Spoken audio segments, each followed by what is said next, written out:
ialah, selama seorang ahli waris belum akil balik, sedikit pun ia tidak berbeda dengan seorang hamba. Sungguh pun ia adalah tuan dari segala sesuatu, tetapi ia berada di bawah perwalian dan pengawasan, sampai pada saat yang telah ditentukan oleh Bapanya. Demikian pula kita. Selama kita belum akil balik, kita takluk juga kepada roh-roh dunia. Tetapi setelah genap waktunya, maka Allah mengutus anaknya yang lahir dari seorang perempuan dan takluk kepada hukum Taurat. Ia diutus untuk menebus mereka yang takluk kepada hukum Taurat, supaya kita diterima menjadi anak. Dan karena kamu adalah anak, maka Allah telah menyuruh roh anaknya ke dalam hati kita, yang berseru, "Ya Abba, ya Bapa." Jadi kamu bukan lagi hamba, melainkan anak. Jikalau kamu anak, maka kamu juga adalah ahli-ahli waris oleh Allah. Dahulu, ketika kamu tidak mengenal Allah, kamu memperhambakan diri kepada Allah-Allah yang pada hakikatnya bukan Allah. Tetapi sekarang, sesudah kamu mengenal Allah, atau lebih baik, sesudah kamu dikenal Allah, bagaimanakah kamu berbalik lagi kepada roh-roh dunia yang lemah dan miskin, dan mau mulai memperhambakan diri lagi kepadanya? Kamu dengan teliti memelihara hari-hari tertentu, bulan-bulan, masa-masa yang tetap, dan tahun-tahun. Aku khawatir kalau susah payahku untuk kamu telah sia-sia. Aku minta kepadamu, saudara-saudara, jadilah sama seperti aku, sebab aku pun telah menjadi sama seperti kamu. Belum pernah kualami sesuatu yang tidak baik daripadamu. Kamu tahu bahwa aku pertama kali telah memberitakan Injil kepadamu oleh karena aku sakit pada tubuhku. Sungguh pun demikian keadaan tubuhku itu, yang merupakan pencobaan bagi kamu. Namun kamu tidak menganggapnya sebagai sesuatu yang hina dan yang menjijikkan. Tetapi kamu telah menyambut aku sama seperti menyambut seorang malaikat Allah, malahan sama seperti menyambut Kristus Yesus sendiri. Betapa bahagianya kamu pada waktu itu. Dan sekarang, di manakah bahagiamu itu? Karena aku dapat bersaksi tentang kamu, bahwa jika mungkin, kamu telah mencungkil matamu dan memberikannya kepadaku. Apakah dengan mengatakan kebenaran kepadamu, aku telah menjadi musuhmu? Mereka dengan giat berusaha untuk menarik kamu, tetapi tidak dengan tulus hati, karena mereka mau mengucilkan kamu, supaya kamu dengan giat mengikuti mereka.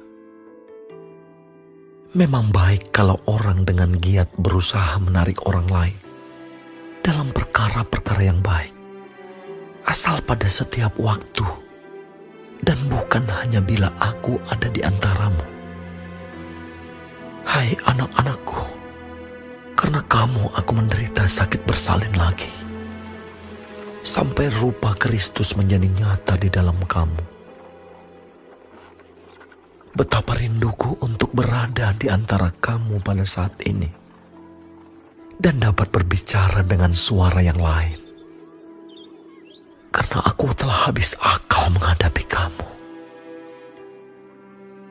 Katakanlah kepadaku, hai kamu yang mau hidup di bawah hukum Taurat, Tidakkah kamu mendengarkan hukum Taurat? Bukankah ada tertulis bahwa Abraham mempunyai 2 anak, seorang dari perempuan yang menjadi hambanya, dan seorang dari perempuan yang merdeka. Tetapi anak dari perempuan yang menjadi hambanya itu diperanakan menurut daging, dan anak dari perempuan yang merdeka itu oleh karena janji. Ini adalah suatu kiasan, sebab kedua perempuan itu adalah 2 ketentuan Allah. Yang satu berasal dari Gunung Sinai dan melahirkan anak-anak perhambaan. Itulah Hagar. Hagar ialah Gunung Sinai di tanah Arab, dan ia sama dengan Yerusalem yang sekarang, karena ia hidup dalam perhambaan dengan anak-anaknya. Tetapi Yerusalem surgawi adalah perempuan yang merdeka, dan ialah ibu kita. Karena ada tertulis, bersukacitalah hai si mandul yang tidak pernah melahirkan. Bergembira dan bersorak-sorailah, hai engkau yang tidak pernah menderita sakit bersalin.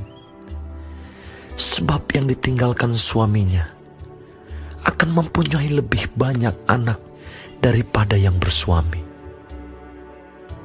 Dan kamu, saudara-saudara, kamu sama seperti Ishak adalah anak-anak janji. Tetapi seperti dahulu, dia yang diperanakan menurut daging menganiaya yang diperanakan menurut roh. Demikian juga sekarang ini.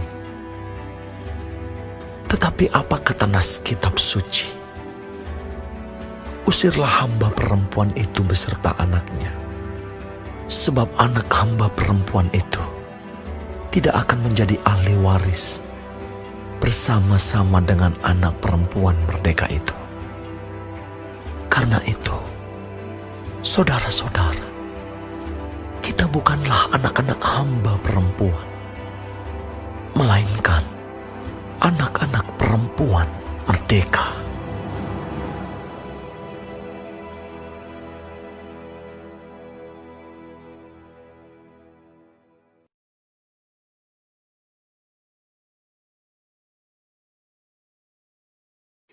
Shalom semua jemaat Tuhan, kembali kita di dalam pendalaman Alkitab Clear Sight.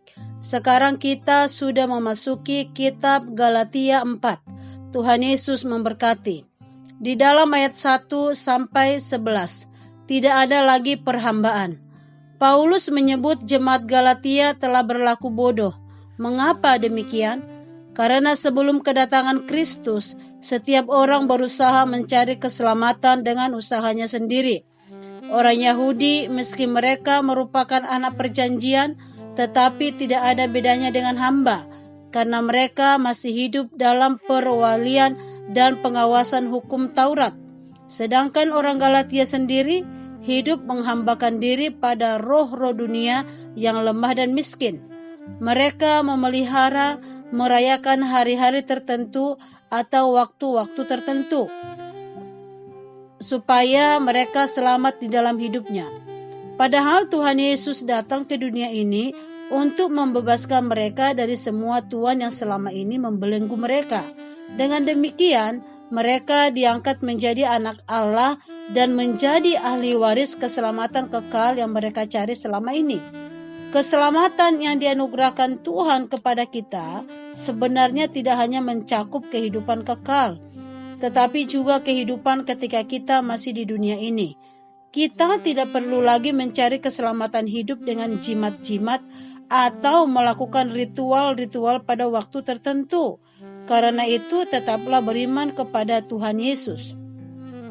Di dalam ayat 12-20, ingatlah akan hubungan kita yang semula.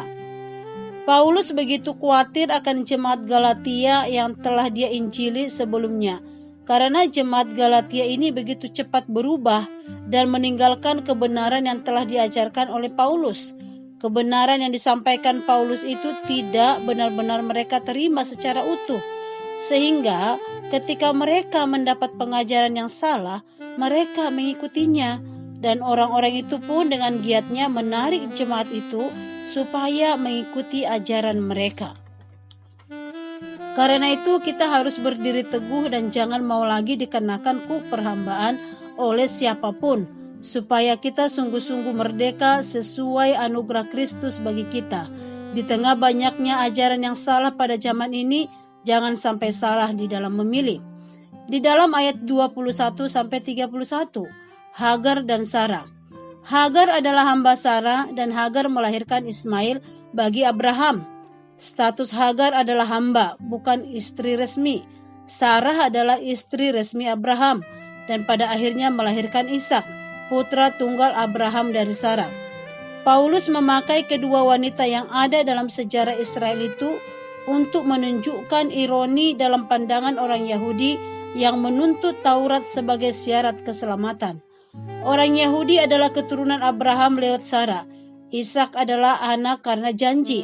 Sebaliknya, Ismail adalah anak menurut daging. Artinya, Ismail lahir karena keinginan manusia untuk mendapatkan berkat. Jadi, setiap usaha manusia untuk mendapatkan sesuatu di luar anugerah Tuhan sesungguhnya merupakan perhambaan dosa. Maka hanya ada satu cara untuk merdeka dari dosa, yaitu percaya kepada Tuhan Yesus. Karena itu, marilah kita memilih untuk percaya kepada Tuhan Yesus supaya kita diselamatkan. Amin. Tuhan Yesus memberkati.